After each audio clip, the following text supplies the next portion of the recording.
Ассаламу алейкум. Приветствую всех, друзья. Витаю, друзья. С вами снова я, Орти Аслан, на канале Реалити. Приветствую вас еще раз.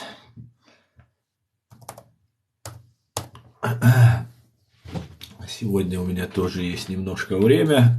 Пораньше освободился, можно будет пообщаться, поговорить, как говорится.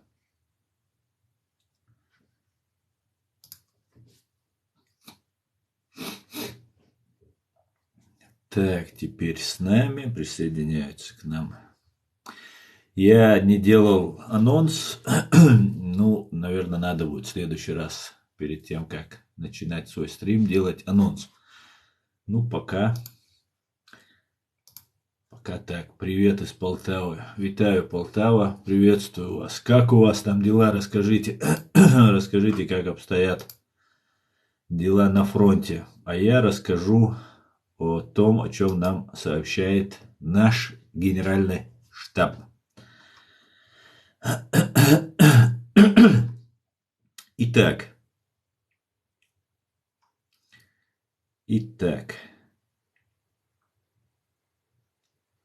я вам зачитаю, что говорит еще. Сперва вам расскажу, как обычно, сводку на 29 мая 2022 года. И потом прочитаю вам немножко о том, о чем пишут наш генеральный штаб. ЗСУ. Так, общие потери противника на сегодняшний день с 24-го, прошу заметить, не все 8 лет войны, а с 24 февраля 2022 года по 29 мая, то есть чуть более 3 месяцев. На сегодняшний день уничтожено 30 150 человек. Вчера была круглая цифра 30 тысяч. Сегодня уничтожено еще 150 террористов. Танков 8 штук всего за прошедшие сутки уничтожено. Итого их стало 1338. Представляю, как много заработают украинские сборщики металлолома. Боевые бронированные машины. Сегодня за прошедшие сутки уничтожено 12 штук. Итого их стало 3270. Артиллерийских систем уничтожено 3 штуки. Итого их стало 631 штука. РСЗВ 203 штуки. Анти-аэркрафт 93 штуки. Самолетов, к сожалению, за сутки. Это самое главное для меня. Самолеты и вертолеты. К сожалению, самолетов не сбито ни одного. Это может быть связано, опять же, с погодой. Может быть связано с тем, что вчера было сбито 4 или 6 вертолетов и 1 летающий русский гром. Итого самолетов 207 на сегодня. Вертолетов 174. Вертолетов тоже, к сожалению, не сбили. БПЛА оперативно-тактического уровня. Сбит 1 за прошедшие сутки. 504 это беспилотный летательный аппарат. 504 того их стало. Крылатых ракет не сбито. Или они не пуляли ими, или же их просто не смогли сбить. Кораблей, лодок, военных кораблей не утоплено, не сбито. Как было, 13 штук их ушло кормить рыб. Ну или доковыляли до порта. Автомобильная техника и автоцистерны. 2240 штук всего. И за вчерашние сутки, на сегодняшний момент, плюс 14 штук со вчерашнего дня. Спецтехника, опять же, 0. За сутки уничтожено 48 итого. Большие потери противника последние сутки наблюдались на Бахмутском направлении. Российский враг понес потери на Бахмутском направлении. Так, еще всех, кто заходит Я вас приветствую, друзья. Ва алейкум ассалам. Маш доволь шадеша. Чуть, наверное, отверну, чтобы не отражался экран в глазах.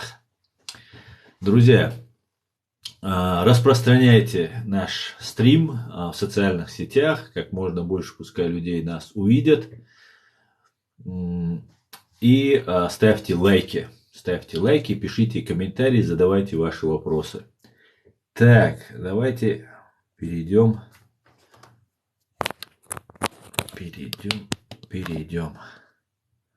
к вашим вопросам.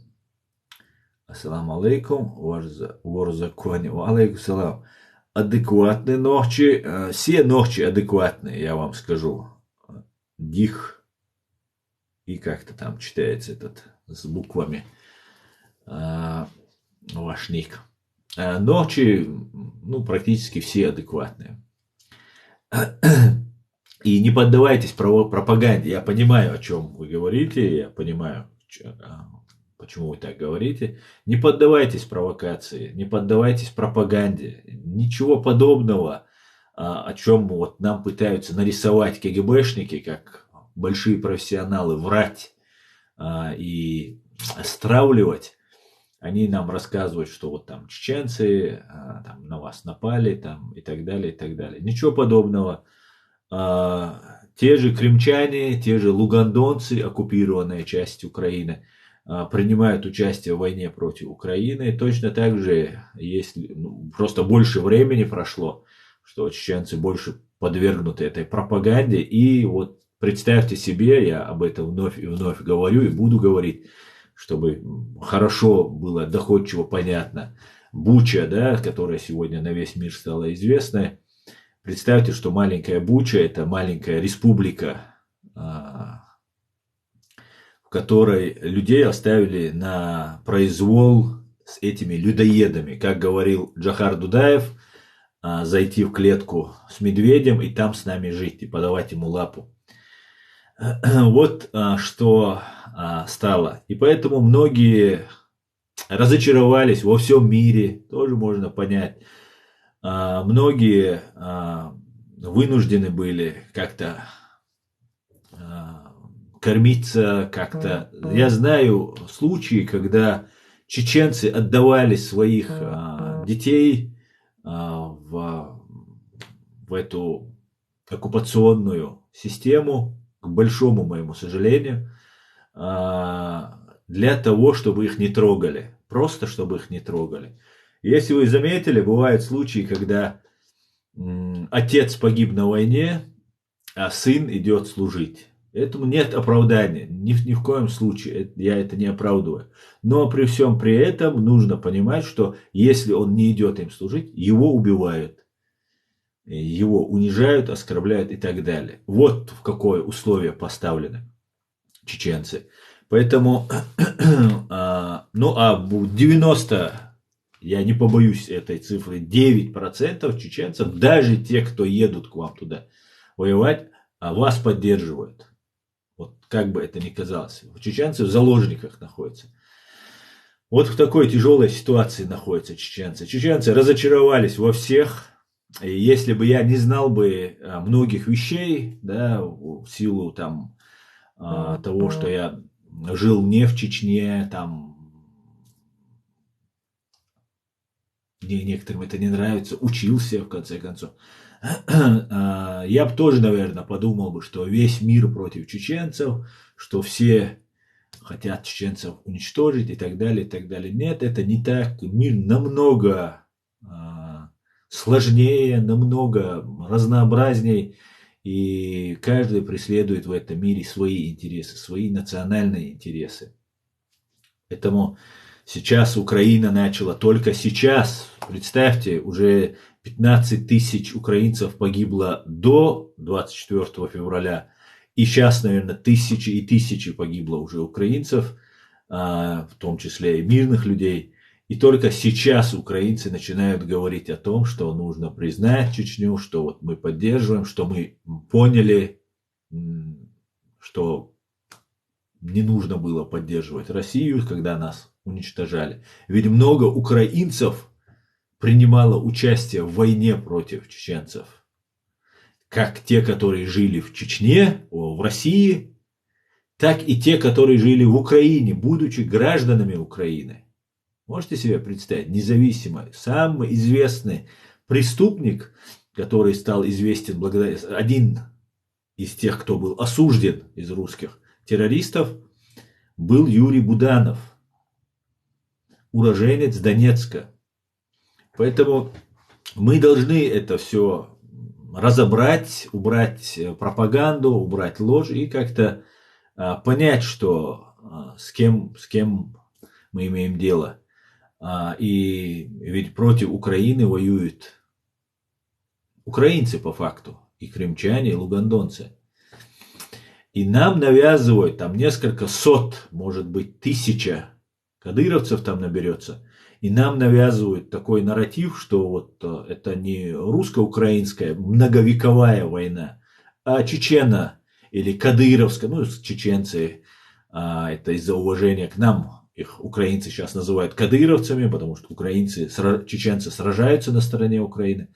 А по факту мы понимаем, что там есть, да, этнические чеченцы, как и этнические грузины, и дагестанцы, и русские, и украинцы, и все остальные.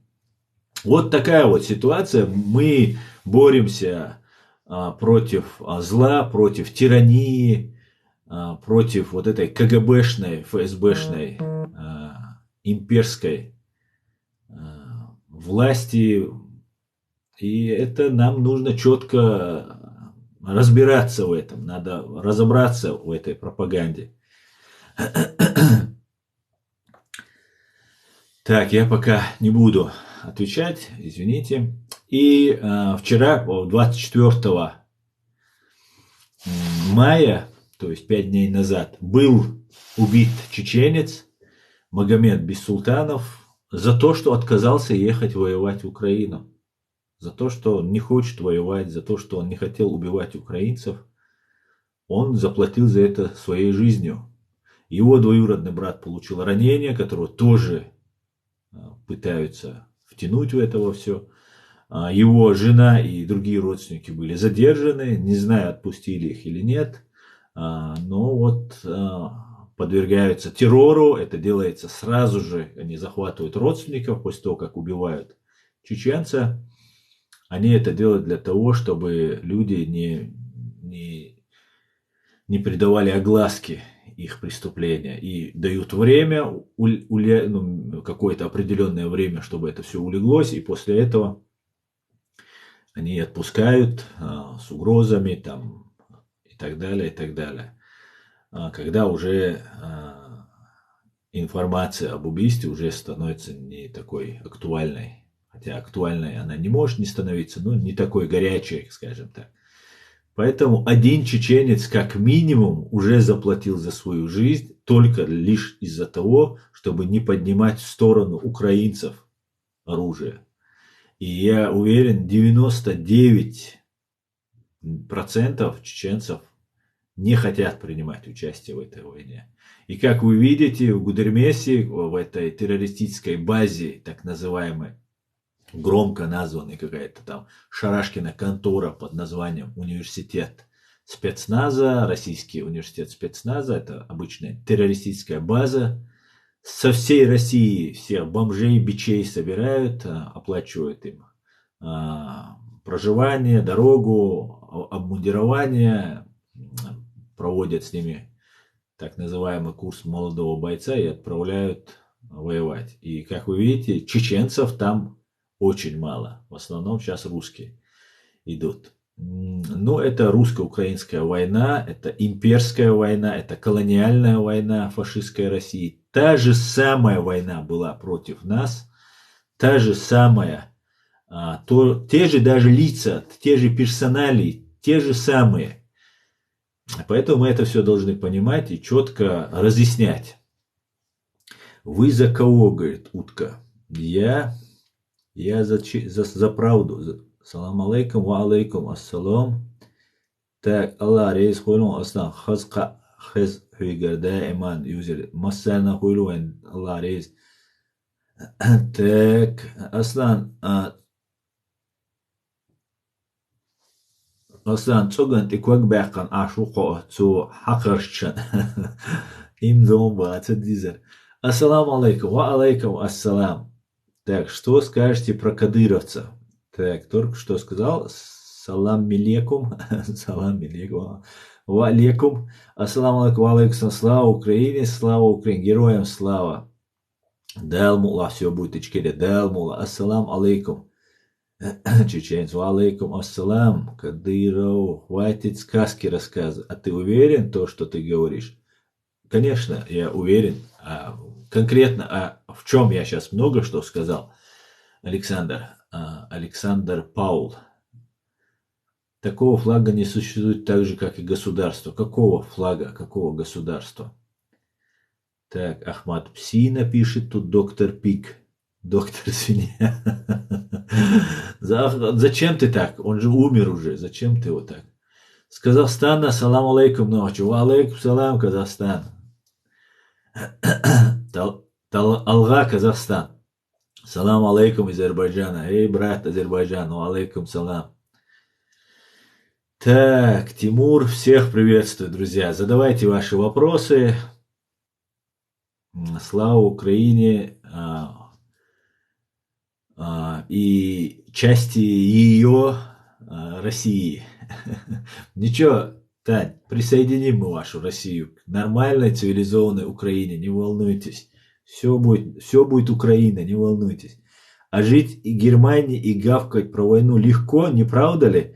Ну, я бы тебе, знаешь, на самом деле, если бы у меня было право выбора, я бы не жил бы в Германии и, как ты говоришь, не наезжал бы на фашистскую Россию. Я бы жил бы в своей стране, занимался своим любимым делом, своей профессией, своей работой и с удовольствием жил бы у себя в стране. И ни с кем не ругался. И если ты считаешь, что это легко, то, ну, скажем так, это нелегко, но чертовски приятно разоблачать фашистов. Ассаламу алейкум, гордые чеченцы. Ва алейкум салам, Саиди Бакуи, официал. Привет с Украины, мира и добра всем. Витаю, Украина. Доброго вечера, мы с Украины. Так, Узбекистан приветствуем, Миколаев на связку. Так, Миколаев, приветствую вас. Так, почему сбежали из Чечни? Я не сбежал. Ух ты, чеченец, говорит. Ага, депортируют же. Не, меня не депортируют. Не депортируют. У меня с Меркель, Вась там, у меня все там договорено. А вы знаете, что Меркель, она чеченка боже. Замужем за чеченцем. Депортируют. А Крым чей, Донбасс чей, Мариуполь, Херсон, Мелитополь, а? Крым, Донбасс, Мариуполь, Херсон, Мелитополь, Чеченская республика Ичкерия. Это независимые, оккупированные фашистами территории. Ассаламу алейкум, ва алейкум ассалам. Украина навеки жива. Да, иншаллах. Украина еще покажет миру. Иншаллах. Когда Украина вступит в ЕС, а в НАТО, вступит. Не волнуйся.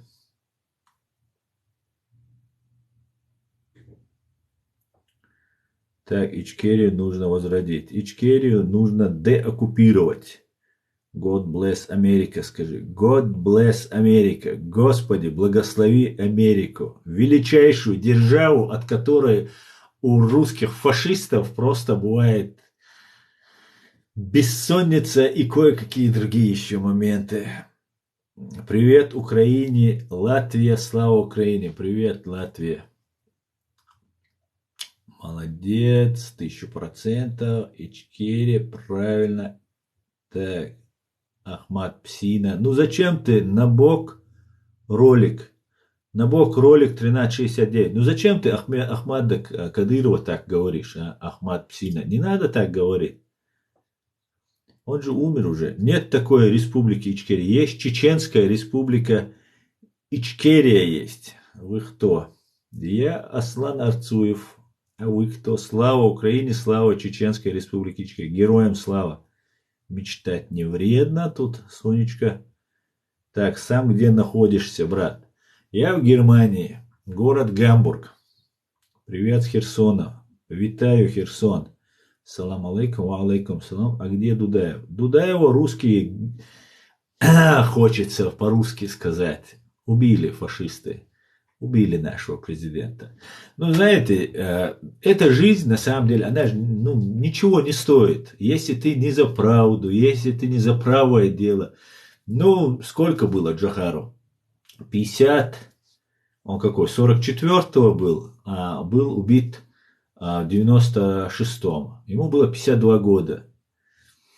Ну, прожил бы он еще 40 лет. Ну, максимум, да, 40 лет. Но он физически был очень крепкий. Из Казахстана был, а тот, кто у нас родился в Казахстане, они у нас выносливые, потому что невыносливые. Умирали. Ну, прожил бы он еще 50 лет. Столько же, сколько прожил. И что бы изменилось в его жизни? Умер бы он, умер бы, и я умру. И все мы умрем. И ваш ублюдок Путин умрет. И все вы сдохнете. Ну и что? Зато Джохар Дудаев основал государство. Отец, основатель чеченского государства.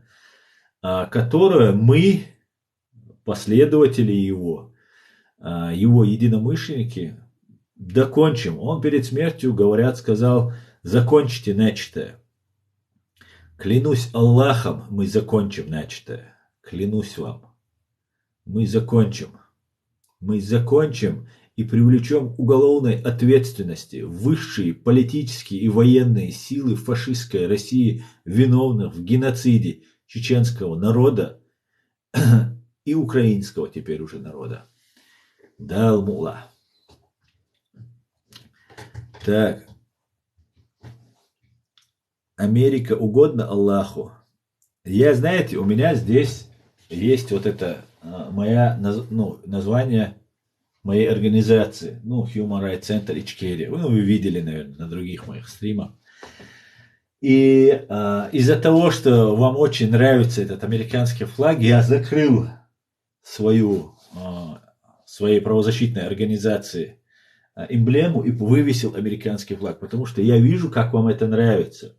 Есть уже 3 народа на этой земле, которого вы просто боитесь и ненавидите. И это все 3 народа, которые борются с империей, боролись с империей и которые имеют основу свою, суть своего государства, государственности, свободу. Это чеченцы, американцы и украинцы.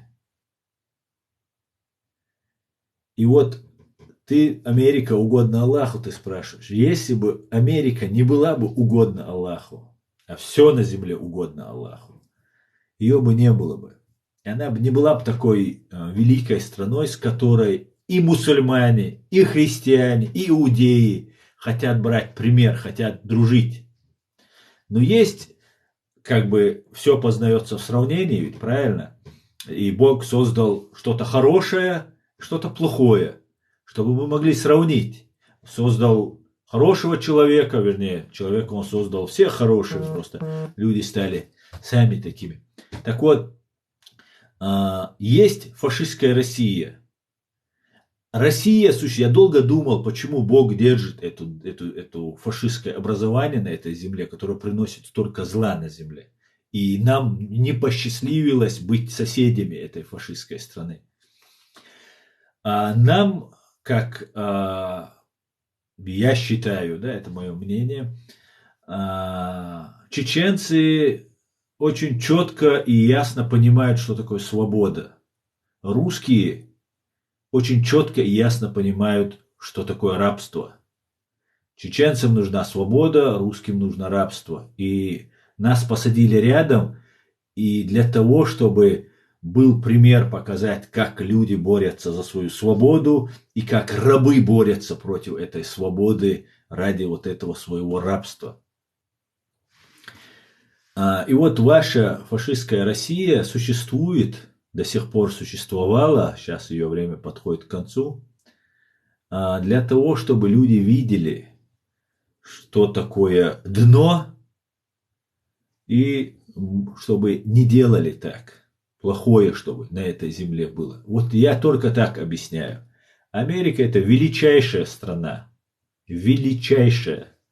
И я мечтаю о том, чтобы чеченцы добились таких же успехов в развитии, в технологиях, в дипломатии, ну, во всех, в науке, во всех, которых добиваются американцы. Кстати говоря, еще у нас есть очень большое сходство.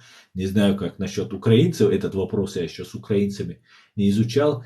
Американцы и чеченцы очень практичные люди. Вот вы любую вещь американскую возьмете, она практична просто. Вы любую вещь, которую делают, носят, одевают, все, что в жизни происходит, посмотрите на чеченцев. У них все, у нас все практично просто. Все, вот, и это у нас тоже очень схоже. Не любим вилять, петлять и быстро идем к пути, к цели. Как говорил мой председатель коллегии адвокатской, вы, чеченцы, конкретные, он говорил. Вам заплатил денег, и сразу нужно решение. Адвоката имеется в виду. Так, пойдемте дальше. Аллах сила. Никто не спорит. Молодец, что напомнил. Привет из Харькова. Витаю, Харьков. Алена, привет. Ассаламу алейкум. Нохчибоз. Ва алейкум ассалам. Ваша дела маборзюха. Аллах дал эту бойл, брат. Дейрейс хойл массера бойлвай дал эту. Худу шумахка, брат. Дикнал соуцам. Нет такой страны Украина. Да, нету, и тебя нету. Иди в палату, сейчас медсестра придет и укольчик тебе сделает. Иди, возвращайся, тебя уже заискались там. Привет из Запорожья. Привет, Запорожье. Здравствуйте, здравствуйте. Ичкерия, сила, Аллаху Акбар. Так, привет с Экибаса. С Экибаса. Так, не знаю, я из Киргизии. Привет, Киргизия. Так, друзья, распространяйте. Я потихонечку иду вниз по вашим комментариям, поэтому распространяйте в социальных сетях, везде. Пусть больше людей увидят наш стрим и ставьте лайки. Получается, ты тикток вой.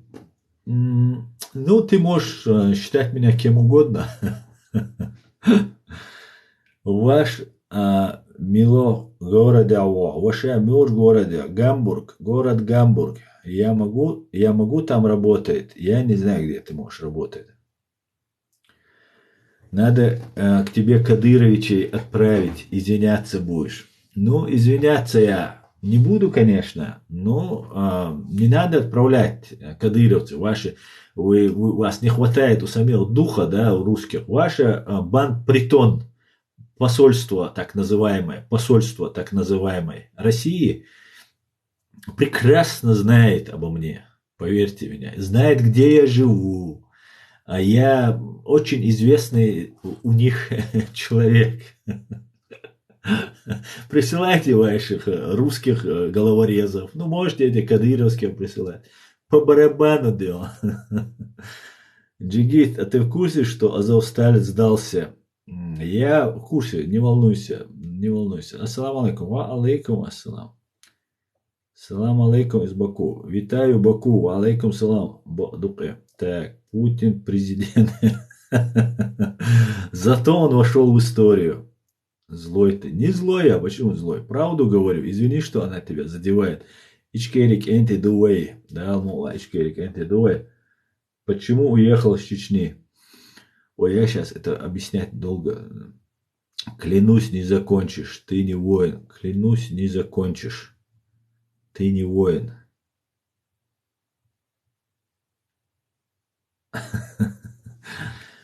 Так, молодцы, Бог вам поможет. Слава Украине.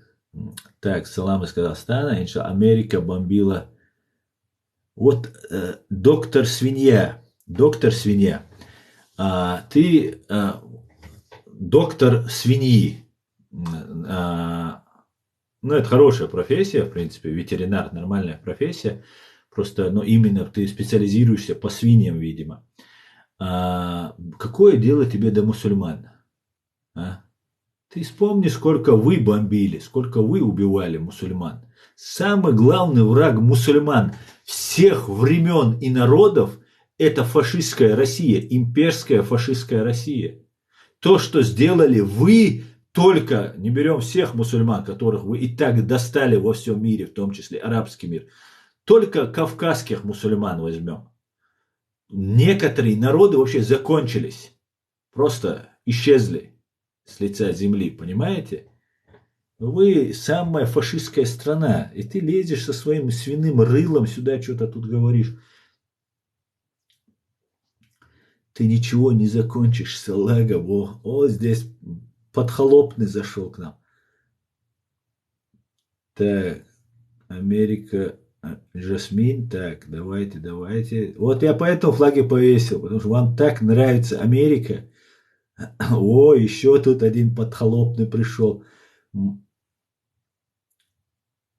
Россия – страна справедливости. Доктор Свин. Ну ты смешной, Россия справедливости. У вас справедливости нет. Друзья, вы столько написали комментарии, я просто не успеваю все читать. Поэтому, друзья, я немного перемотаю и пойду смотреть ниже. Так, почему флаг Америки? Так, объяснял уже. Почему? Так. Дудаев герой, вечная память. Да. Так. Слава всем свободным народам. Вы храбрый и сильный народ. Дякую, кадыровцы. Витала. Давай, салам дай Казахстан. Салам даю Казахстану. Ахмад Псина. Юзер, ну хватит уже, говорю, он умер уже, не надо его обзывать. Так. А почему за тобой висит не ичкерийский флаг, а американский? Это что, Дион? А? Это что, Дион? Это не ичкерийский флаг, Дион? Я знаю, что вам очень нравится американский флаг, поэтому я его развернул, Дион.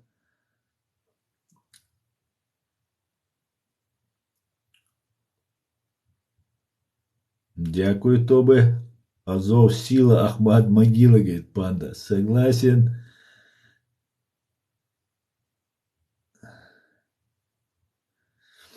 Брат, Берсей, Маган. Так, я это не понял. Резуе. Уйчу, гую, лэсхшан, ты буабеш, хавайтан, агенту. Ики умадат.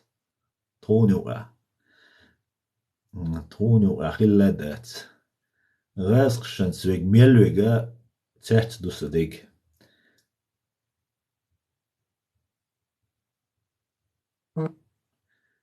Ты зависаешь сильно? Да ладно, нет, нормально.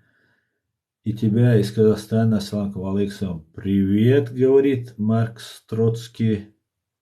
Витаю, Украина. Ассаламу алейкум. Ва алейкум салам. Герчеч. Во.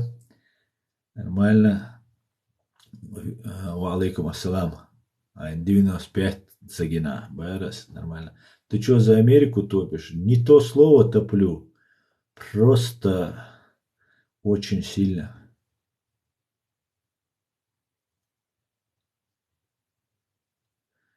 Ичкерия, символ свободы Чечни. Привет с Украины, слава Украине. Героям слава. Витаю вас, Украина. Делитесь комментарием. Привет из Одессы. Витаю, Одесса. Делитесь. Так, соединение потеряно написано. Восстановилось, да? Нет. Так. Там несколько флагов, помимо американского флага. Да, то здесь есть немецкий флаг, украинский флаг.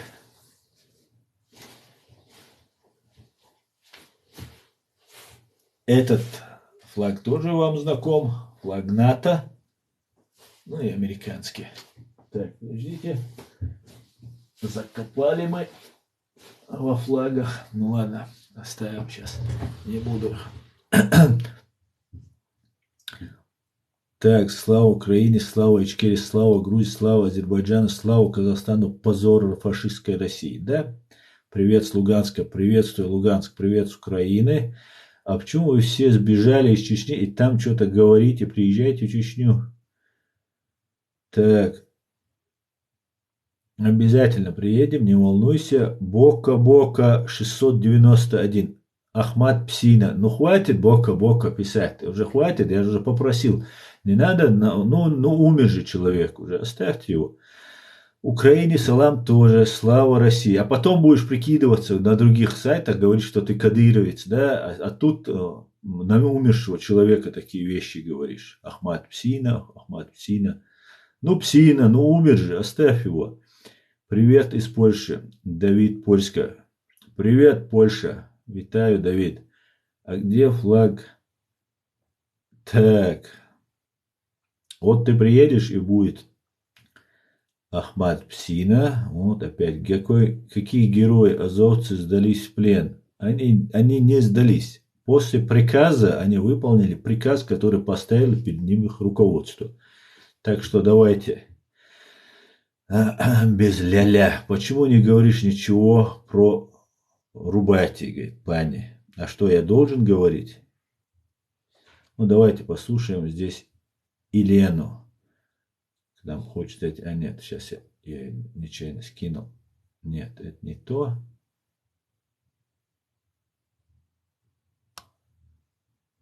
Так, скинул я нечаянно, вот тот, кто мне сейчас звонил. Если вы хотите поговорить, я готов. Но я хочу не просто говорить, да, мне соведущий не нужен, мне нужен оппонент. Если есть кадыровцы подхолопные, если есть фашисты русские, имперские, которые за войну с Украиной. Заходите, вы скажете, ну, нормально, без мата, без оскорблений, заходите, вы скажете свою позицию, я скажу вам свою.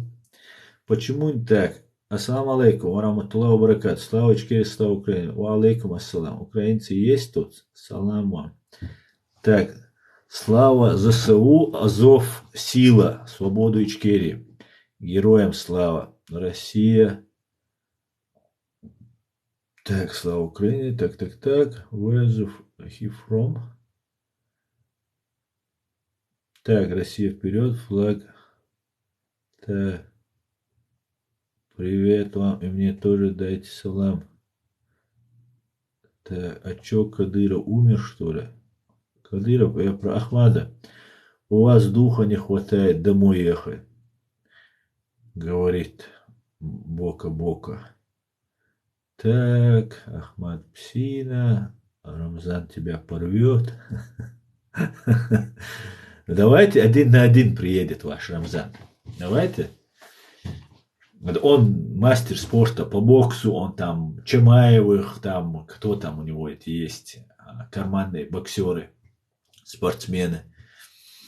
Давайте он побеждает, а я не боксер, когда-то там занимался, а так я адвокат, правозащитник, в очках. Давайте он приедет 1 на 1 в любой точке мира, кроме фашистской России. Давайте я встречусь 1 на 1 и посмотрим.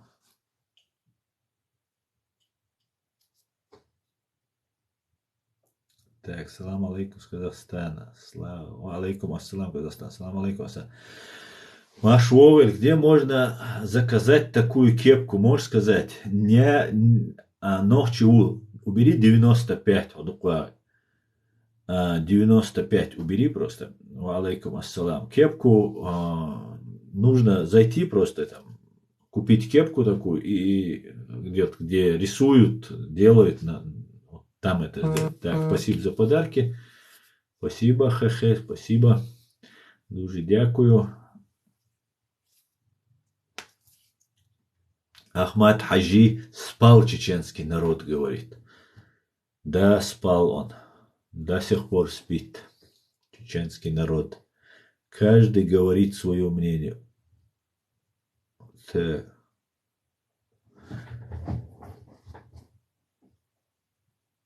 Россия, так, Ичкерия. Доброго дня всем, доброго дня, приветствую. Мы команда КРА, говорит. Команда КРА. Кадыров Рамзан Ахмадович, да, КРА, значит. Кадыров Ахмад, предатель чеченского народа. Значит, ты добровольно признаешь, что ты предатель, что ты за тех, кто убивал чеченцев, детей, женщин, насиловал, унижал, оскорблял, пытал. Ты за них, значит, да? Хорошо, какая проблема? Уедешь жить в свою Россию и дай Аллах в судный день, чтобы ты встал вместе с ними в одном ряду. Инша Аллах, я буду молиться об этом. Чтобы вы все были. Хотя, я думаю, даже без моих молитв вы там будете. Так.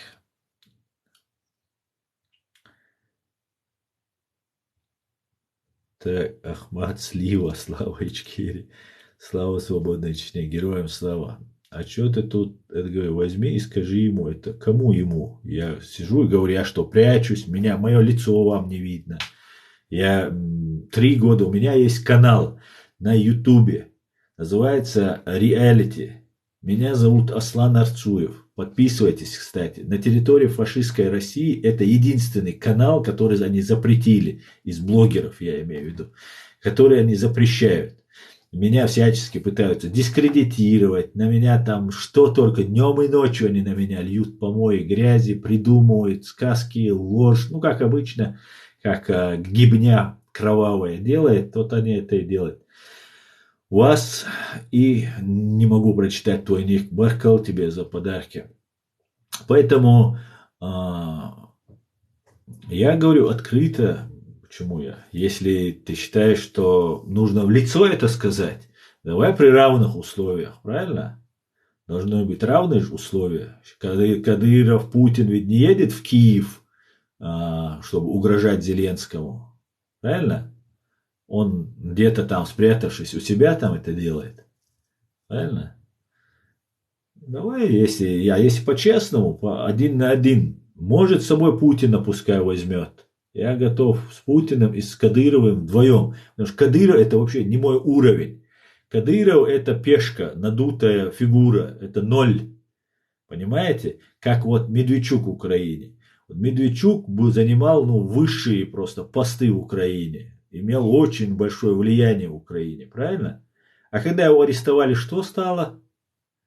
Ничего не стало. Соловьев сказал, что мы офицеров украинских военных, которые у них в плену, не меняем на рядовых.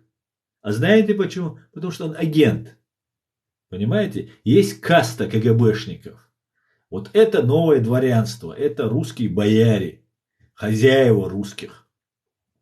А есть завербованная ими агентура, ВАС, Баркалон.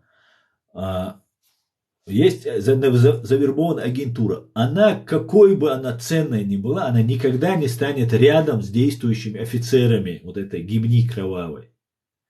Понимаете? И Кадыров, как и Медведчук, ровным счетом ноль без палочки. Нужен — использует. Не нужен — пшел вон. И он это знает. И они это знают. И мы это знаем. Понимаете? А вот кто не знает, вот для этого мы сидим тут и разъясняем. Поэтому Кадыров это ноль без палочки. И это не мой уровень. Вызываю Путина. Что это я буду? Меня тут всячески пытались сделать оппозиция. У нас здесь появились блогеры. Разные блогеры появились. И я не собирался заниматься блогерством. Это для тех, кто не в курсе. Многие мои подписчики и друзья знают эту всю историю. Мне неоднократно говорил об этом. И я не собирался публично выступать. И это вообще не мое. Я это не умел делать. И сейчас это я делаю не очень хорошо. Хотя уже прилично опыт уже имею. И начали все время говорить: Кадыров, Кадыров, Кадыров, Кадыров. Есть тут одна засланная шавка. Она, значит, Кадыров, Кадыров говорит. Но я попросил, не говори все время про Кадырова. Не не надо там, он радикальные вещи там говорил, ислам, там шариат, там и так далее. А для того, чтобы нас признали, в том числе Украина, Америка, другие третьи, чтобы с нами считались, чтобы с нами разговаривали, надо говорить на понятном с людьми языке, да, если ты о чем-то просишь. Мы-то оккупированы, каждый день убивали людей, обвиняя их, что они исламисты, каратисты. А дело только лишь в бороде было и то, что не согласен с оккупацией. Например, я полностью подхожу под их статью для расстрела, даже когда я был без бороды. И вот меня тоже начали я начал говорить, что нет, дело не в Кадырове. Кадыров это пшик, а дело в России, фашистской России, в КГБ дело. И меня начали хаять, потому что я вышел за рамки вот тех флажков, которые установлены для вот этих так называемых блогеров. Я начал объяснять, а это засланный, оказывается, я тогда еще не знал, это был засланный агент, который работал на прослушке во время войны, в боевых действиях, занимался прослушками, переводами, ставил чеченцев на прослушки, потом переводил для русских хозяев своих. И его потом под видом, что он тут религиозный, за ним гонения, его прислали сюда. Но когда ты в теме, ты все это разбираешься, начинаешь объяснять, ты так, не так. Вроде мне, если что-то объяснить, и я хочу, чтобы было, например, что-то хорошее произошло, да, если мне мой соратник объясняет, что ты это делаешь неправильно, смотри, это будет вернее и полезнее нашему делу. И я сразу же меняю свое мнение, потому что мне важен результат, мне важно, чтобы я принес пользу, а не навредил. Ну и там много чего было еще и так далее.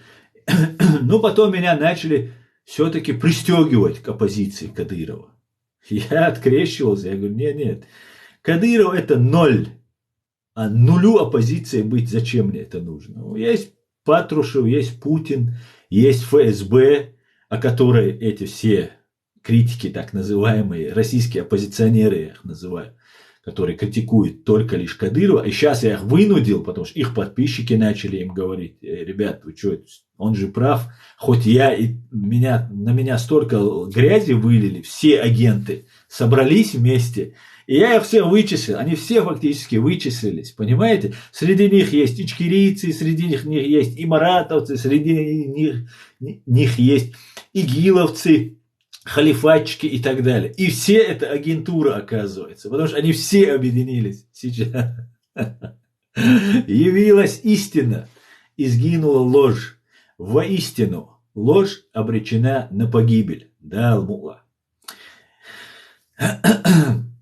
И вот меня пытались пристегнуть, а раз меня не пристегивался, я говорю, нет, подождите, я враг фашистской России. А Кадыров это всего лишь инструмент. Да, раздутый, да, подлый, да, подлейший, да, и это очень неприятно, что из твоего народа появляются предатели. Но они есть во всех народах, и поэтому я не комплексую по этому поводу, как некоторые раньше комплексовали. Сейчас уже, я думаю, многие уже не комплексуют. Ну, есть и есть, что поделаешь. Так сложен мир. И вот меня пытались пристегнуть к кадыровской оппозиции, да, и Росопы. И знаете, некоторые западные, в том числе и американские средства массовой информации, хотели бы сдвинуть Кадырова и Путина, но оставить Чечню в составе России, чтобы это все не затрагивать. Потому что над нами совершены преступления при попустительстве, а иногда при содействии этого Запада, некоторых лиц. Ну, политика на Западе меняется, люди приходят новые и так далее, и так далее. И реал-политик, как говорится, есть такое дело. И меня начали всячески пристегивать к оппозиции Кадырова. Я не оппозиция Кадырову. Кадыров не мой уровень. Я оппозиция фашистской России. Я оппонент, я диссидент. Не согласен с оккупацией моей страны и убийством 30% наших граждан, в том числе русских, армян, грузин, украинцев, всех, кто проживали в нашей стране, наших граждан. граждан Чеченской Республики Ичкерия. Поэтому давайте присылайте Путина. Не буду я сейчас по мелочам размениваться, да. Так, друзья, давайте опять перемотаю. Вы тут настрочили очень много. Сейчас я... Так, слава Ичкерии, Аллаху Акбар. Так. Ахмад Могила. Так, Россия. Аслан дал это бойла. Дерес хуй Ичкерия. Мастера бойла дал это. О, к нам этот опять зашел. Помет зашел к нам. Вот. Так. Слава Ичкерии, слава нации, смерть Российской Федерации. Героям слава. Так, Казахстану НАТО. Так. Вопрос к вам. ИГИЛ считаете мусульманами? В смысле, я считаю их мусульманами или нет? ИГИЛ, да, я считаю, что это мусульмане, конечно. Это крайние формы ислама. Я не знаю, из-за радикализма уходит человек из ислама или нет. Я не слышал, есть определенные причины, по которым человек выходит из религии. ИГИЛ – это хавариджи, есть такой термин в арабском языке. Это, если перевести на русский, это значит радикалы, но они при этом остаются мусульманами. К большому сожалению, да, это есть. Так, Ирс.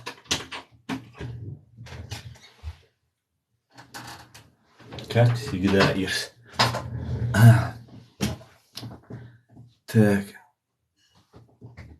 Сам где отсиживаешься. Спроси у своего банпритона посольства так называемой фашистской России в Германии. Они тебе скажут. А в чем его предательство? Он помогает своей стране. Мадока. Какой стране? Какой стране он помогает? Я не могу понять. Ты имеешь в виду России он помогает? Русским помогает? Я тебе открою тайну. Это не его страна. А если это его страна, то пускай езжает в Россию и там помогает. А что он у нас что делает? Мне теперь стыдно быть русским. Не надо стыдиться, Абадон, а нужно прилагать усилия. Вашей вины нет. Вот такие люди, которые есть вроде тебя, вот из-за таких русских я уважаю русских. И лично тебя уважаю. И мне было бы, клянусь тебе, я это говорю не потому, что вот как бы ради красного словца. Искренне я тебе говорю, если бы чеченцы творили бы то, что творят сейчас всю историю имперские русские, мне было бы стыдно за этих чеченцев. Как мне стыдно в определенной степени, конечно же, потому что это всего лишь инструмент.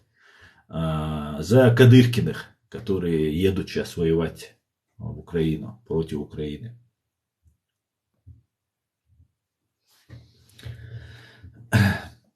Да.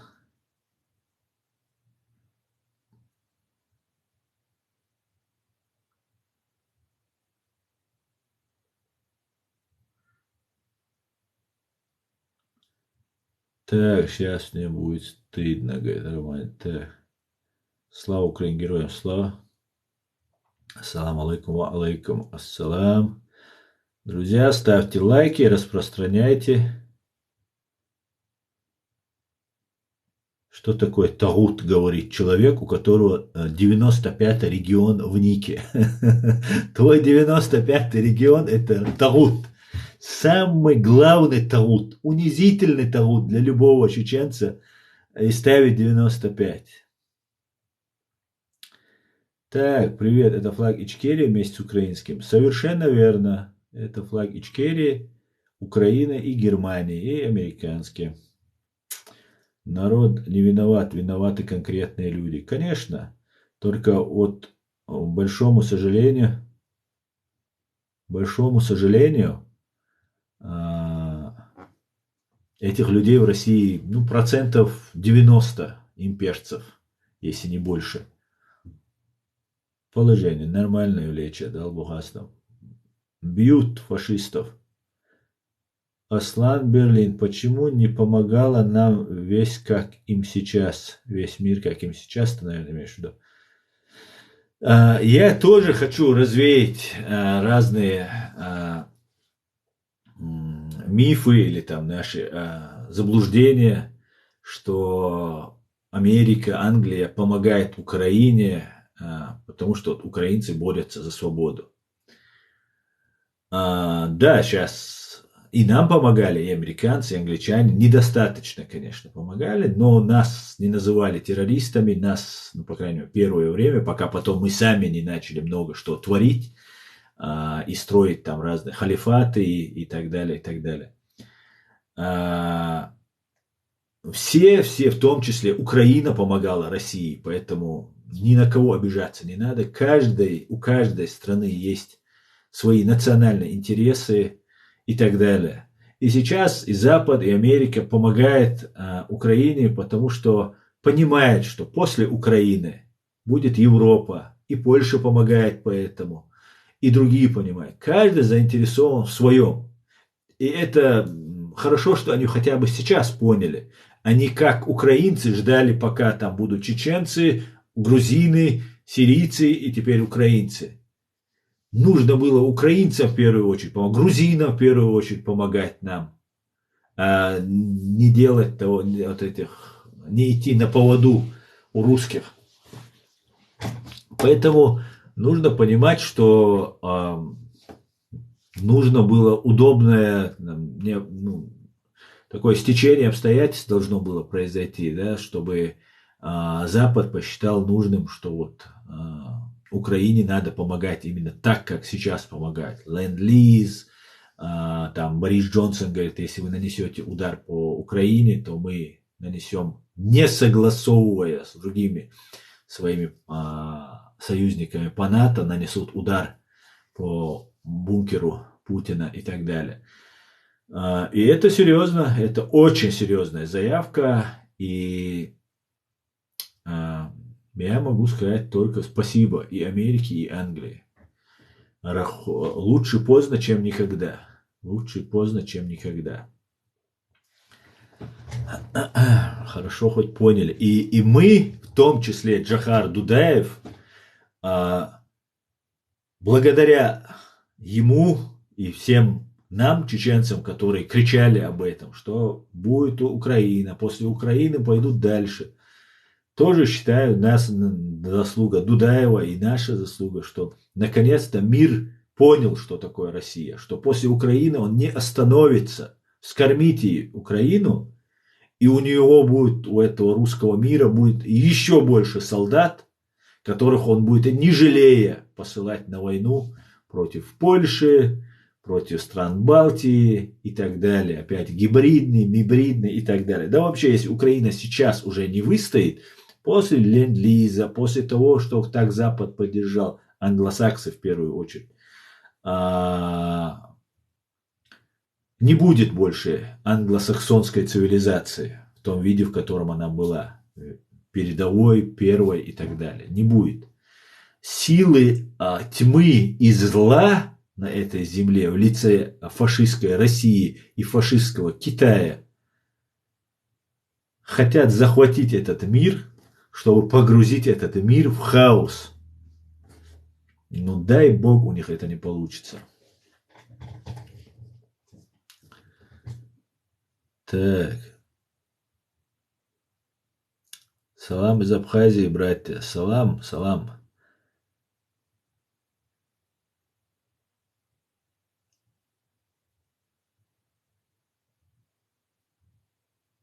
Израиль за Путина и Россию. Нет, Израиль не за Путина и не за Россию. Но я могу сказать, здесь в Берлине, здесь в Германии у нас был митинг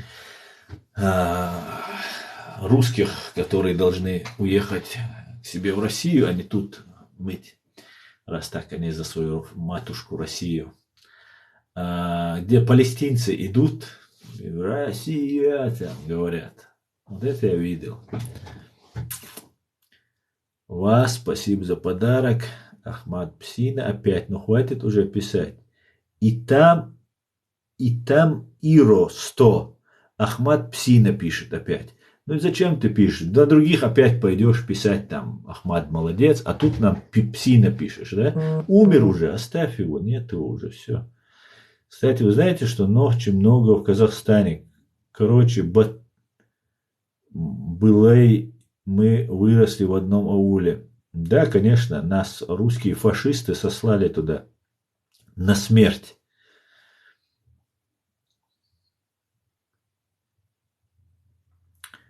Так, вы знаете Аш-Шишани? Кто такой Аш-Шишани?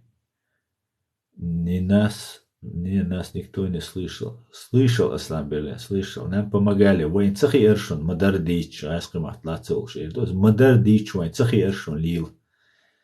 Но вайн, талан Украине деште гойшун, он Германии, ну Франции, ну видите, как не поддерживают.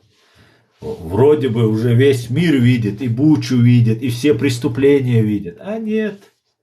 Еле-еле этот Северный поток остановили. Еле-еле тут власть сменилась, тут более вроде нормально. И все равно политики, простой умадец. Это очень сложные вещи, которые нужно лавировать. Здесь нужны дипломаты, здесь интеллектуалы нужны. Марвахец, иншаллах, дал годир дуэльч. Цедо дал, эраваль, хайн, беб, иец, готикан хотя бы, олвек дал, а то лиру, а мацел. Духом что куза. Сейчас не об этом. Давайте по-другому, о другом поговорим. Поэтому домой не едем.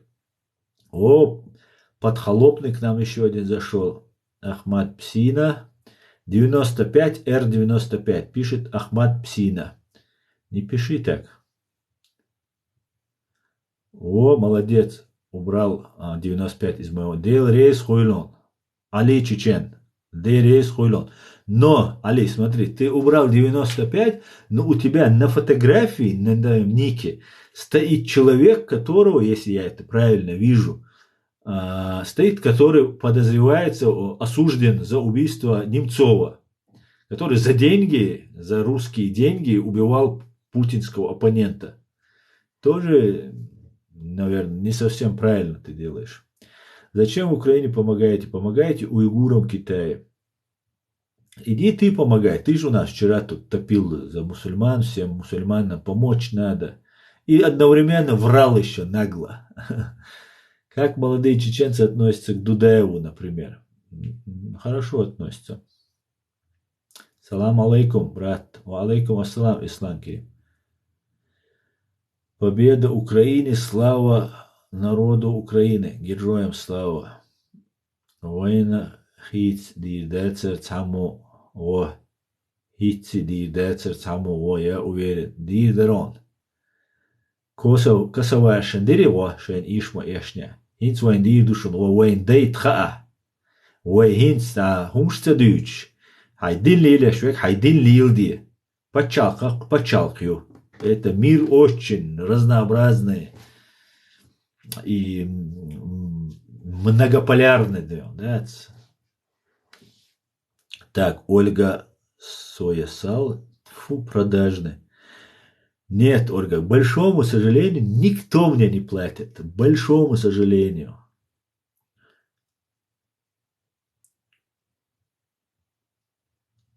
Так, Асан, у тебя связь плохая, да? Да, вроде нормально.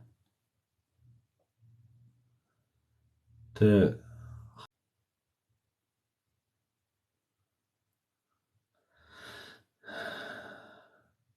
Ага, они тут уже отговаривают. Дудаев герой Кавказа. Да? Рузвельт Франклин делал самый лучший президент в мире.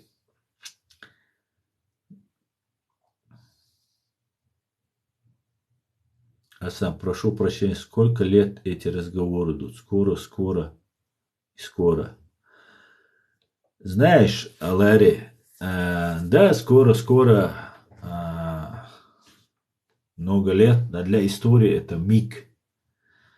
И что нам остается делать? Я для себя решил, что я должен сделать. Я должен покориться, согласиться, смириться, простить 300 тысяч убитых и замолчать, сказать, да, я россиянин, я буду жить так, как мне какой-то ублюдок из Кремля предписал. А нет. И 400 лет мы сражаемся и будем баркалон. Мы будем продолжать наше дело. И я считаю, что я свободный чеченец, я гражданин свободного, независимого государства. И весь мир может не признавать мою Ичкерию. Это не обязательно кто-то должен меня признавать, чтобы я себя ощущал независимым, свободным человеком. Юридическая, правовая сторона – это отдельно. А я внутри себя ощущаю свободным чеченцем, таким, каким были мои предки. И умру таким. Дал-мула. Дал-мула. И для меня этого достаточно. Я борюсь, я живу этим. Меня все устраивает. Освободим, будет воля Всевышнего на то, чтобы мы освободились. Освободим, не будет. Я не дам ни одного дня спать спокойно этим ублюдкам, которые убивали наш народ. Только лишь даже напоминая, они слов боятся больше, чем пуль. Особенно правильно и профессионально сказанных слов. Я буду это делать и говорить, и разоблачать их. А не станет меня, будет другой это делать. Поэтому не важно, что в каком состоянии. Важно, что мы не покорились. А пока не признал поражение, ты не проиграл. А мы никогда не проиграем. Потому что мы никогда не признаем поражение. Днепр на связи. Витаю, Днепр. Так. Украина победит и победит Кавказ. Слава Украине, героям слава. Такие, как Джахар, как Руслан Гилаев, как Аслан Масхадов. Желаю, чтобы на Кавказе были таких много. Спасибо, спасибо. Да. Большинство казахстанцев за Украину. Да, я знаю, все нормальные, адекватные, не имперцы за Украину.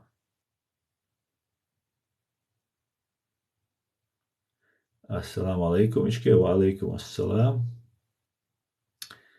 Так, Сомбедер Цухена, Аслан Берлин. Да, инсмовать его, Аслан. Все у нас нормально, не волнуйтесь. Так, здорово, чтобы Ичкерия была независимая. Дуже дякую.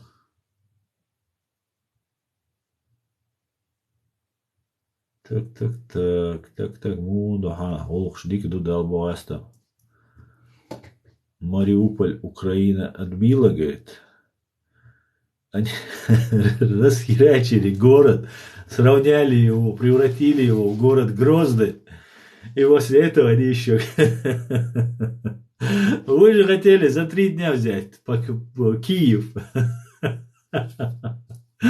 Эй, вы, чушки.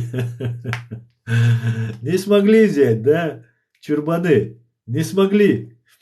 Ясно. Что, уже Мариуполем уже гордитесь, да? Вы же должны были Киев уже взять, форму парадную взяли. Украинцы должны были разбежаться. А вы такие герои. Только вот дух у вас. И это правильно, на самом деле, тех, кто не хочет воевать из русских военных, я не осуждаю. Честное слово, я не осуждаю. Да, это фашистская армия, это фашистская страна, и уже пересекая границу, совершают эти фашисты преступления. Но то, что у них нет желания воевать, я это прекрасно понимаю. И не стоит им этого делать. Не стоит воевать вообще ни за что. Ради того, чтобы Путин стал великим. Вы что, с ума сошли просто?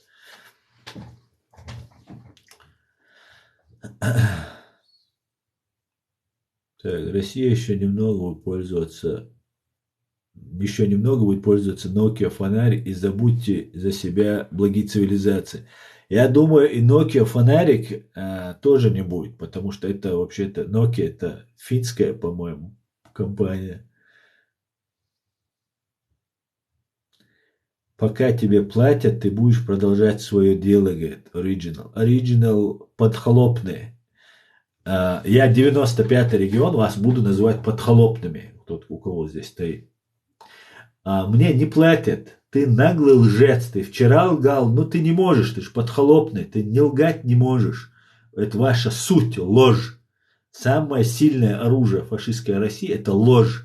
Ты не можешь не лгать. Мне ни одного рубля не платят. Мне даже на Ютубе монетизацию убрали ваши ублюдки, потому что постоянно на меня жалобы писали. У меня нет никакого дохода от того, что я делаю. Я свои деньги трачу на это. Я собираю у своих друзей, родственников деньги для того, чтобы помогать, развивать что-то. Это свои деньги вкладываю. Поэтому ты, как обычно, подхлопный врешь.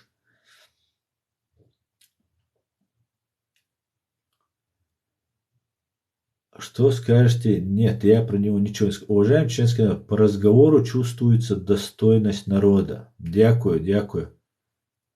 Миградзе. Амарджоба Генацвали. Где ваша свобода? Свобода вот здесь. Дал мула, ичке, дал мула. Так, таких. Так, я еще раз перемотаю, друзья. Опять вот это. Строчите и строчите.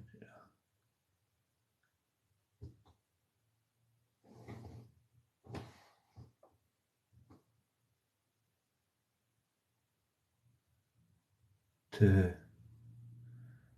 Концерт Газманова хотели в Киеве. Да, да. Так, ладно. Так, так, так. Зачем на Киев то, что мы хотели сделать? Зачем на Киев то, что мы хотели сделать?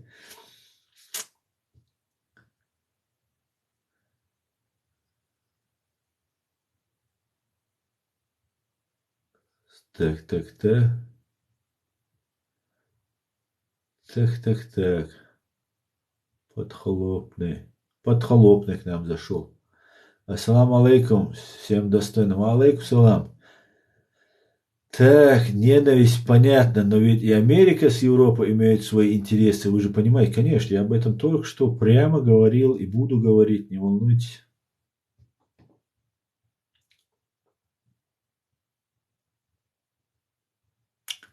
Гамарджоба, брат, Гагимарджос. Так,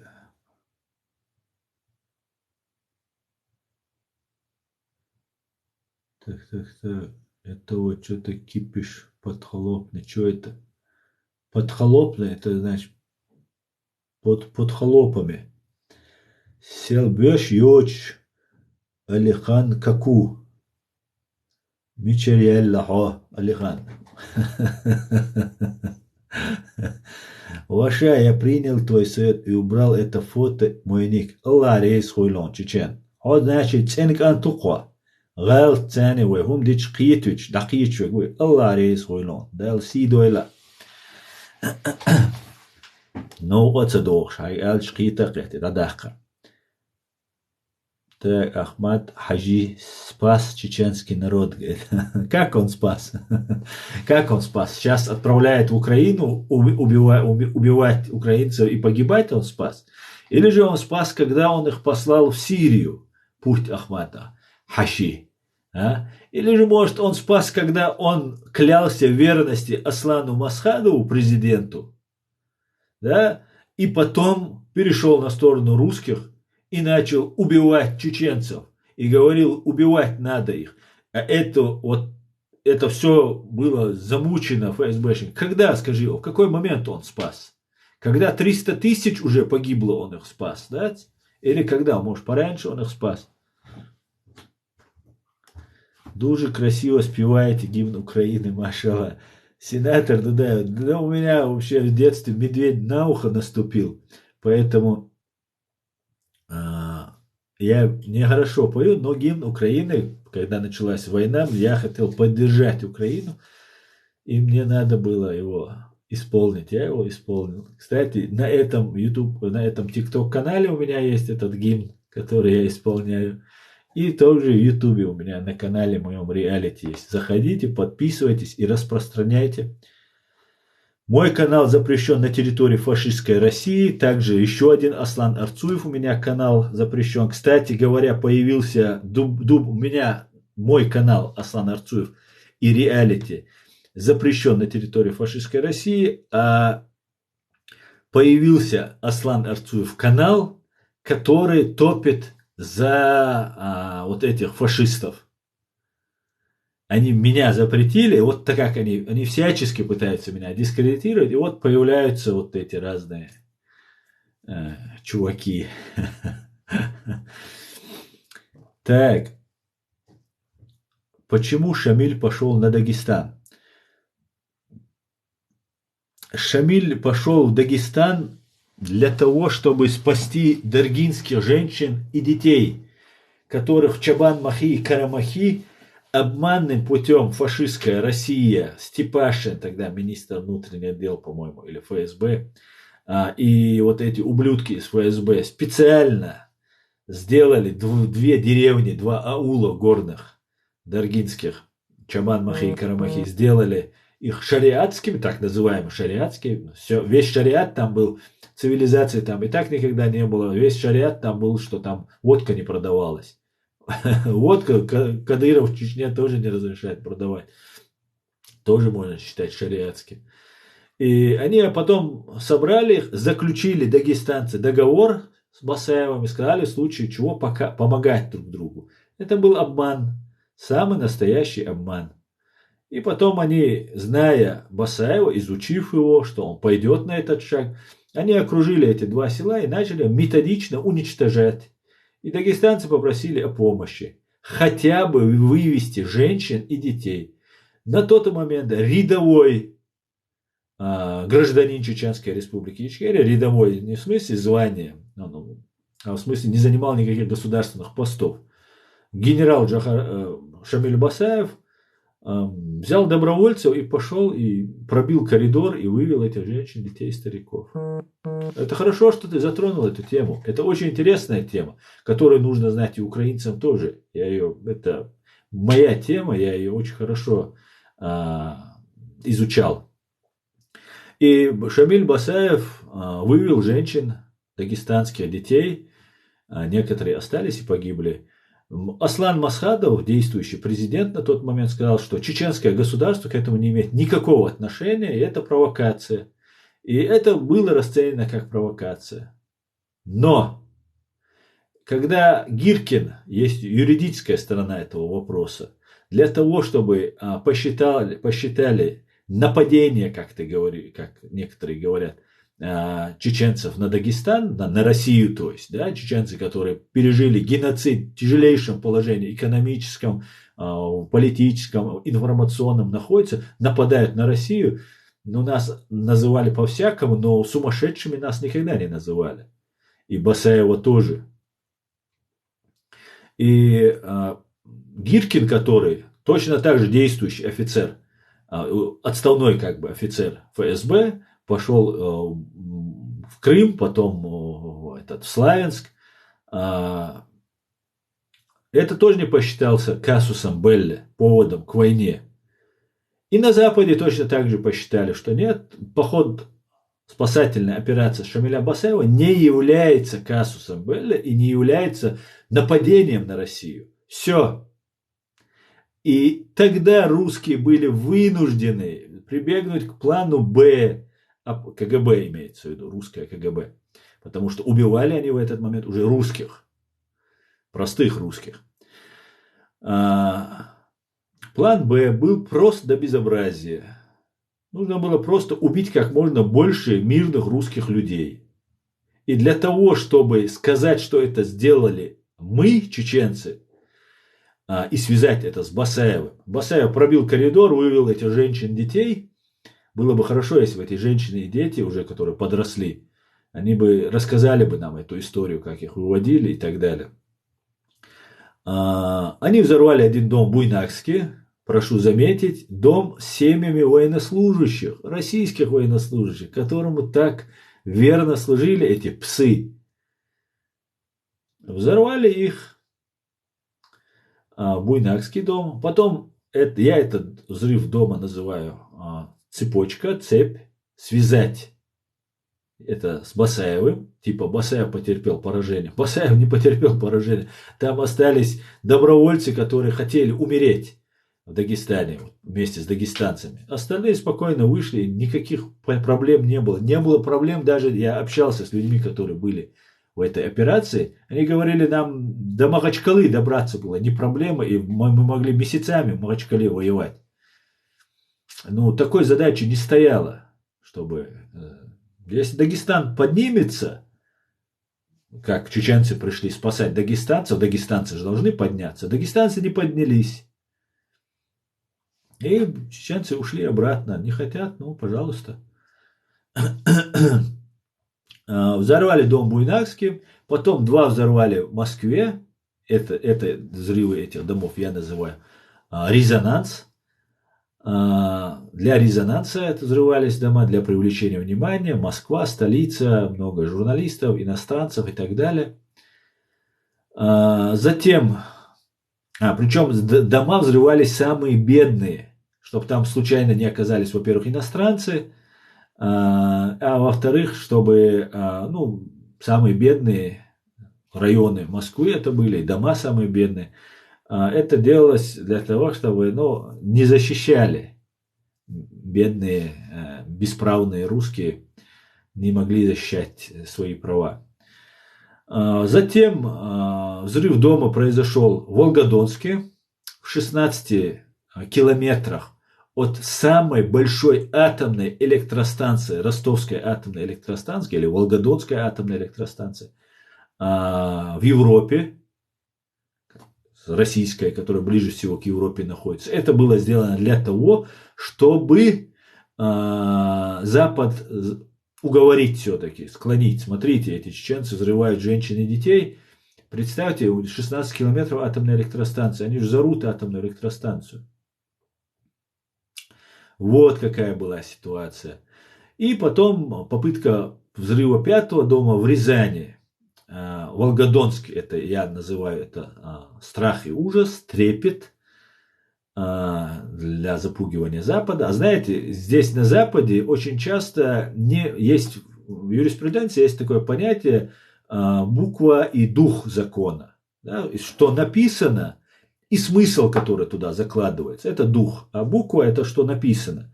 Так вот, здесь на Западе очень часто, особенно если это касается других стран, когда их это не волнует, не касается, они очень часто придерживаются буквы, не духа, смысла имеется в виду, закона.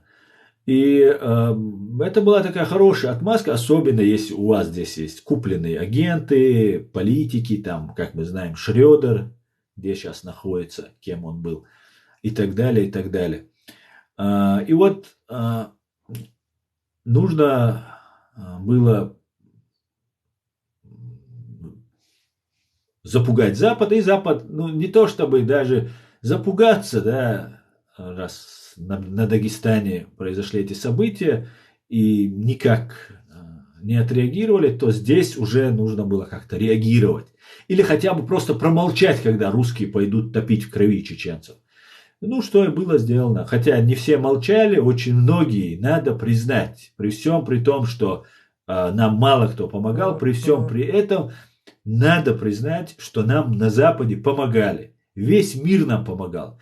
И евреи нам помогали, которых сейчас усиленно пытаются запачкать вот эти разные пропагандисты и так далее. И американцы помогали, и арабы помогали, и турки помогали, и весь мир, и русские помогали, живущие в России, и украинцы помогали, страны Балтии. Кто-то больше, кто-то меньше, но помогали все. Потому что во всех народах были люди, которые понимали вот эту ситуацию. Затем же нужно было взорвать еще один дом. И как вы думаете, какой город надо было выбрать? Правильно, это должен был быть самый милитаризированный город, где больше всего воинских частей, военных учебных заведений, Это города Рязань, русский город Рязань, который они должны были топить в крови. Вот эти рязанские вояки должны были чеченцев топить в крови. Что они потом и сделали. Но произошел прокол. При закладке очередной бомбы ФСБшники спалились. И на второй день, 22 на 23 ночью закладывали, сентября 99 года, они закладывали взрывчатку. Житель дома 16/14 по улице Новоселова, житель дома Алексей Картофельников обнаружил людей, которые заносили мешки в подвал. Двое мужчин и одну женщину на «Жигулях» 7-й модели, у которой регион был заклеен. Да, регион был московский, а потом выяснилось, что это была ворованная машина, а заклеен он был бумажкой на рязанский регион. Он позвонил в полицию, приехала милиция тогда, приехала милиция, обнаружили взрывчатку, гексоген и все, и так далее, и так далее.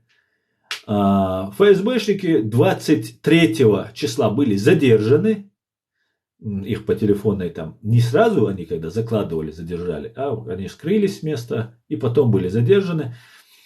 И выяснилось, что это ФСБшники. Машина, на которой они проводили якобы учения, о которых нам сказал русский Фредди Крюгер, Николай Платонович Патрушев.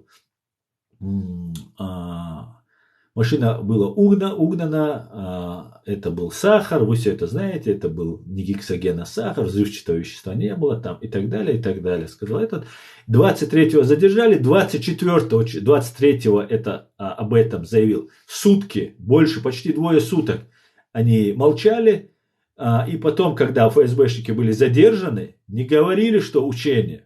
Вся Россия на ушах стояла. Рязанские уже возбудили дело по статье терроризм. Попытка подрыва дома в Рязани. Рязанская ФСБ не знала, Рязанская МВД не знала. И потом, когда уже задержали, Патрушев сказал, что это были учения, это был сахар, не было никакой взрывчатки. И 24-го Путин сказал, чеченцев, то есть нас, террористов, да, как сейчас все украинцы нацисты, также все чеченцы стали тогда террористами. Нужно мочить в сортире. И эти рязанские салаги, которые должны были защищать свою страну, пошли, когда уже пойманы ФСБшники. После этого о чем вообще говорить? Какая русская доблесть, какая офицерство, какое там защита народа, страны. Если вы просто поймались с поличным, ваших русских взрывали. И это говорит о том, что нету у русских ни защитников. Ни в ФСБ, ни в МВД, ни в военных. Нету. Есть просто оккупанты, которые кормятся за счет этих русских и этой России. И в Украину они сейчас пошли воевать. Не потому, что убивали нас чеченцы и мусульмане. И не потому, что сейчас украинцев они убивают, потому что они там нацисты или какие-то каратисты. Нет. Просто им нужно грабить. Армия России – это грабеж просто. Им бабки нужны. И они, это карьерный рост у них происходит. Ну и, конечно, свои садистские наклонности. Пытать, убивать безнаказанно. Это же пьянит их. Да? Это им очень нравится. Вот что произошло. Поэтому поход, так называемый поход Шамиля Басаева в Дагестан, а точнее спасательная операция Шамиля Басаева и чеченских добровольцев для спасения даргинских, дагестанских женщин и детей, никак не повлияла для начала войны. Хотя я считаю, что не нужно было этого делать. Но если бы передо мной стали эти женщины и дети, которые вывел Шамиль Басаев со своими соратниками этих людей, женщин, у меня язык не повернулся им такое сказать. Сейчас, когда все прошло, сейчас, когда задним умом мы все уже все прекрасно понимаем, знаем, можно сказать, да, Басаев там сделал это, Басаев сделал то. И я даже могу себе такое позволить. Но я буду неправ. Понимаете? Вот такая вот она правда-то. Так, от души рад слышать приветствие на грузинском. Мир и добра тебе, брат. Спасибо, спасибо, брат грузин. Так, друзья, вы опять много-много написали комментариев, и я остался далеко. Так. Шудеда мой, хочу. Шудеда, далу шуя кантир. Твомбе шуя. Ело ререл хочу рубу. Так, вы предали самих себя и сбежали за границу. Да. Так, Окси, спасибо за подарки. Вы меня задариваете просто. Так, они будки собачьи крадут. Они унитазы пользованные прокрадут. Ну, это мы все знаем, ребята. Вы нас ничем, вы самое ужасное, самое постыдное, самое коварное, кощунственное, вот что они в Украине сделают, вот вы нам это расскажете, чеченцам, вы нас этим не удивите. Потому что это уже они много раз делали у нас. Вот любую вот вещь вы мне расскажете. Да, другие вас не поймут. Другие даже не поверят. Знаете, такая есть привычка.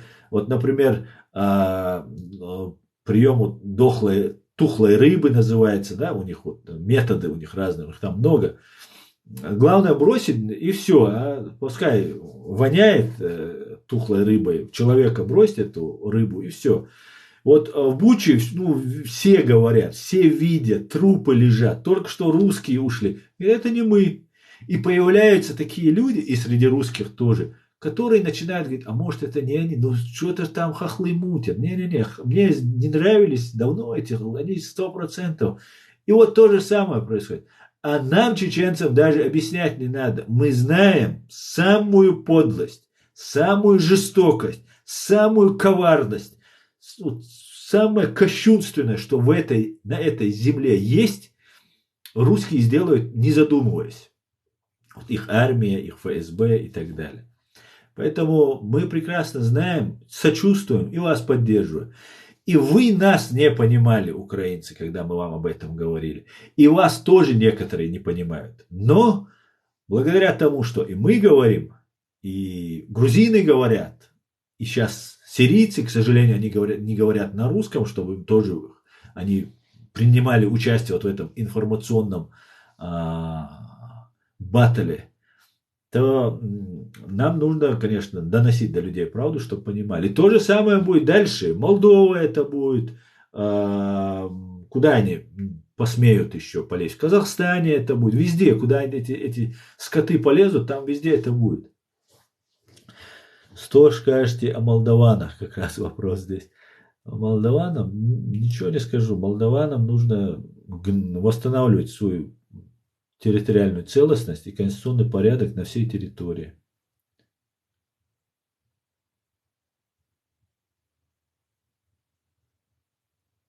Лички уна. Худуца, дийцан, чуч мадашу. Салам асам из Израиля подписался Владимир Исаков. Шалом, Израиль, приветствую. Так, Аллах сила. Пишет кенст дунихт. Так, помогали, имеешь в виду, так, это не мне.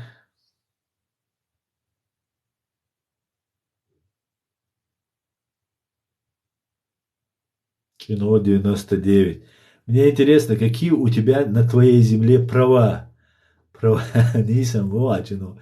Да, они еще сидят, еще что-то век. Отцел, дохом, да, отцел, ишкалян. Сегодня у вас очень информативно. У нас, Лора, всегда информативно. Просто задавайте правильные вопросы, которые вас интересуют. Я вам расскажу все, что касается России и то, что творилось внутри этого несостоявшегося, не сформировавшегося государства, недосформировавшегося государства, которое так и не смогло стать нормальным цивилизованным государством и которому придет конец. Далмува. Мы знаем очень много, причем и изнутри, и снаружи. Так. Ичкерия – это Чечня, Ингушетия. Нет, Ичкерия – это Чеченская республика Ичкерия. Ингушетия – это отдельная республика. Нет у него права больше хечидея цвета. Вацдер. Да, брат, плохо, что тогда не было у вас таких гаджетов, чтобы снимать правду и показывать всем. Очень много есть окмох. Да, к большому сожалению, не было интернета, не было всей возможности доносить всей правды, но при всем при этом очень много есть информации. Просто мир был глух и слеп. Нефть и газ, которая выкачивалась из России, в том числе из Чеченской республики Ичкерия, до сих пор выкачивается, это было очень заманчиво, что права человека, гуманизм, человечность, можно было закрыть глаза и сказать. И потом русские очень много делали для этого. Ведь есть еще очень интересный момент. Очень интересный момент. К 99 году, когда фашисты начали войну против Ичкерии, Америка, Запад, мир все равно не поддерживал. Все прекрасно понимали, что то, что творят русские, это все ложь, пропаганда, обман. Русские, западные спецслужбы, американские, английские, прекрасно знали, что чеченцы не взрывали дома. Об этом говорит, между прочим, Дэвид Саттер. У меня на канале есть его интервью с ним. Это американский советолог, русолог, очень, очень умный чувак, очень просто. И вот им этого, недостаточно, правду не хотели слушать, хотели промолчать, сделать вид. И когда вот эта вся ситуация развернулась, тоже все по фактам. Я как юрист, я ничего не придумаю, все, что я говорю, можно проверить, а если не согласны, подать на меня в суд. Это без проблем. Ну, русские фашисты в суд не подают на правду, они их просто заказывают, людей, потому что это бандиты и террористы. И депутат Государственной Думы, бывший депутат Государственной Думы, а тогда действующий депутат Государственной Думы, Константин Боровой, не чеченец, к нему пришли люди и сказали, что будет нападение на Америку с использованием самолетов. Константин Боровой живет в Америке. Вы это можете легко проверить. Вы можете проверить легко все, что я говорю. К нему пришли ГРУшники, русские, военные, и сказали, что Аль-Каида, в которой вокруг Усама бен Ладена есть агентура русская, хотят совершить нападение на небоскребы. Представьте, это еще 99-й год, уже война, или 2000 год, война еще идет. На небоскребы нападение произошло в 2001 году. И Константин Борович, русские вот этот ГРУшники, они хотели предотвратить это нападение, потому что боялись вот этих провокаций, и никто не хотел, чтобы Россия вступала в конфронтацию с Америкой. Как нормальные люди рассуждали и так далее. Константин Боровой пошел в американское посольство, рассказал им, об этом он все сам рассказывает, слава богу, живой, может подтвердить. Он пошел в американское посольство и рассказал. Ему сказали, что мы некомпетентны принимать такую информацию. И Константин Боровой полетел в Америку, встретился, по-моему, с директором ФБР, или с замдиректором, или с директором, по-моему, ФБР, пошел к нему на прием, и все это подробно рассказал. И когда в 99 году русские начали войну, они не могли справиться, было очень тяжело. Как-то на совещании сказали, что весь западный мир против России. Россия не была такой окрепшей, как она сейчас была. Сейчас она уже не такая окрепшая, но до нападения на Украину она еще неплохо себя чувствовала. До широкомасштабного нападения. И Путин, говорят, сказал, что Америка, типа, за Ичкерию, и, типа, не справимся, если Америка не будет нам помогать. И, говорят, Путин сказал на этом совещании, что Америка недолго будет за Ичкерию, за чеченцев. Так и произошло. В 2001 году Борового не послушали, не поверили, или я не знаю, что там произошло. Нападение произошло в 2001 году, 11 сентября. И вся система, как сейчас вся система развернулась в поддержку Украины, она и сейчас так сильно не развернулась. Потому что Америку прямо это не касается. Это коснется после Украины Америки. Репутации коснется, еще чего-то. Но даже если Украина будет полностью оккупирована, Америка своих людей не теряет. А тогда она потеряла более 3000 человек.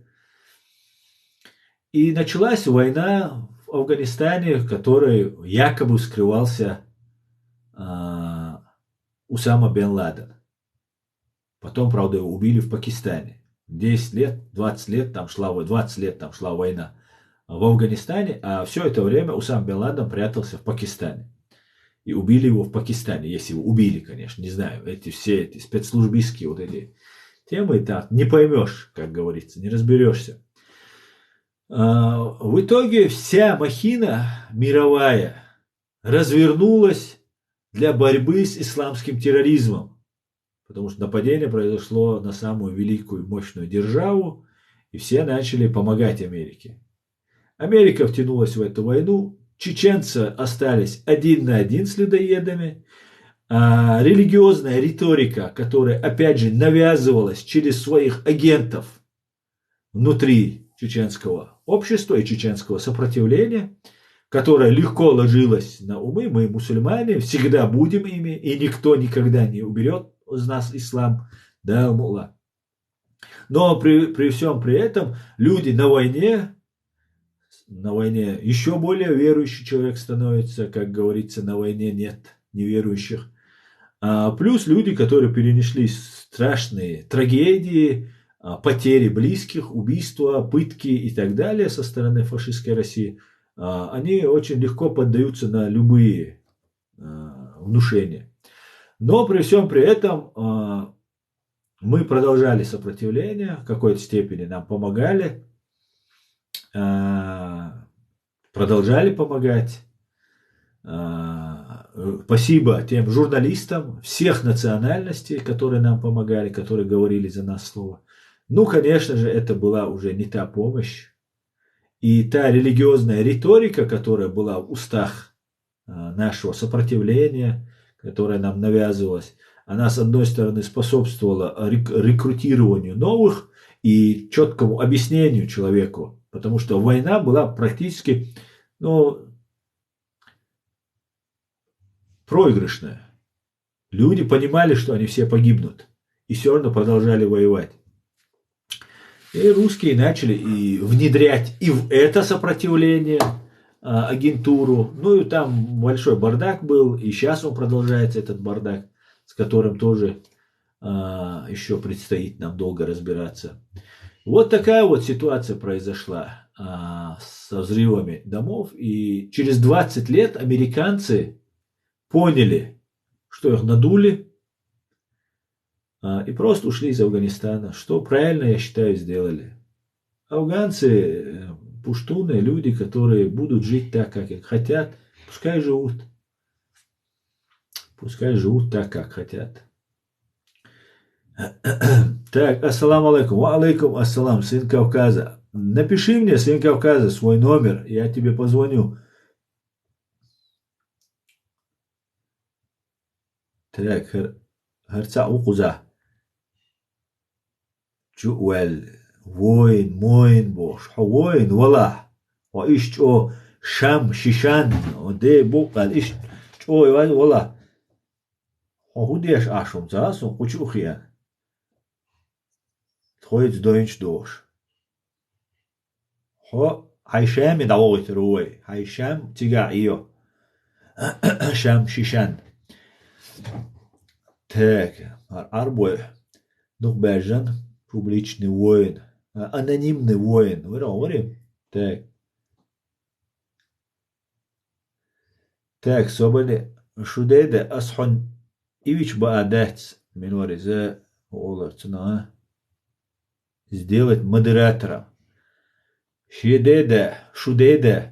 А модератор он. Полный вперед. Так. Все кавказцы должны объединиться против России. Мы это давно призываем. Аслан, ты какого года рождения? Я 77-го. Так, Аслан, Лади, Лархюк, Селан. Сюк, язам цедина, номер ахитан цейлер сюк.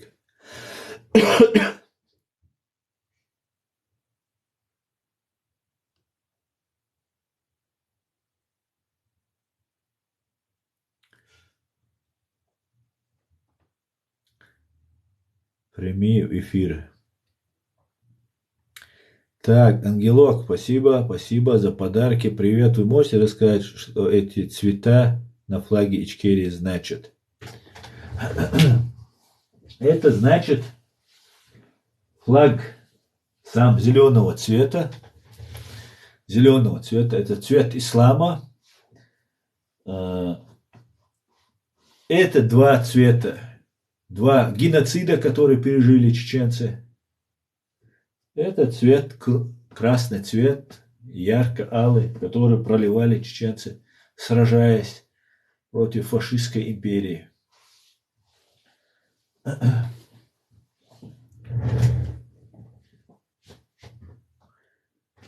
Я знаю, Асан, что чеченцы не при делах взрывом в Русне. Да, много, уже почти все знают, что чеченцы невиновны в этом. Сын Кавказа, Сюега, хайтили он номер язин, или здесь, если здесь можно написать, или же ты у меня на e-mail напиши, вот, который у меня есть под каждым видео в Ютубе. Язин.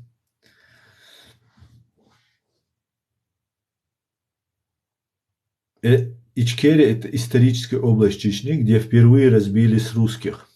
Да. Главные террористы в России – это ФСБшники. Абсолютно точно. США и похоронят Украину. Говорит, нет, США спасут Украину.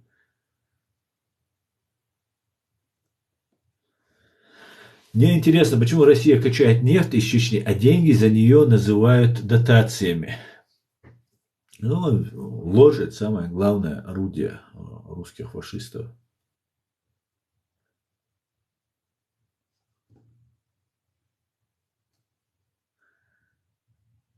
Ассаламу алейкум, алейкум салам. Сын Кавказа. Хай номер, хай со связи, волом боек. Россия вперед, говорит Докка Умаров. Знаете, кто он для вас? Докка Умаров, последний президент Чеченской республики Ичкерия, к большому сожалению, сложил в себя полномочия и возглавил Имарат Кавказ. К большому сожалению. Но, видимо, так нужно было. Это последний президент Чеченской республики Ичкерия, который добровольно сложил в себя полномочия и возглавил Имарат Кавказ. Это лучший из лучших сынов. Я не знаю, совершал ли он террористических актов. Я не знаю, не верю ни одному видео, которое они там показывают, что он там... Я раньше допускал, что это он может быть, да, что он там аэропорт там послал кого-то взорвать и так далее. Какое-то темное видео, там очень много всего этого мутного, непонятного. Я не верю в это все. Я считаю, что Докка Умаров пока не признан судом террористом, не является таким независимым, свободным, не фашистским, российским, независимым, свободным судом. Он для меня остается тем, кем он и был. Защитником чеченского народа и государства.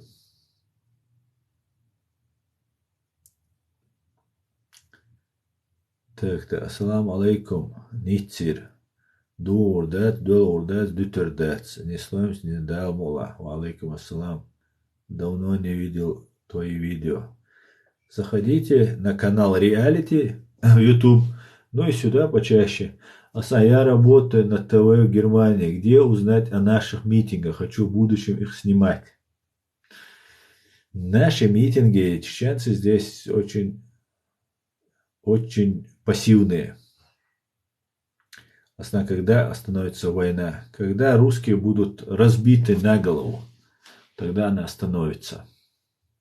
Слава Украине, героям слава. Дал де алвейл as амин, амин. Дал де алвейл дуака массу вайл амел қилнага. Бирша зудри вайцар мелвинак, мелхизинак. Дал де алвейл хуш. Дал азват ломал версия массира. Так, друзья, я тогда на этом свой стрим закончу. Я надеюсь, он был информативным, продуктивным. И будем дальше просвещать, и доносить информацию до людей. Этот стрим я также скачаю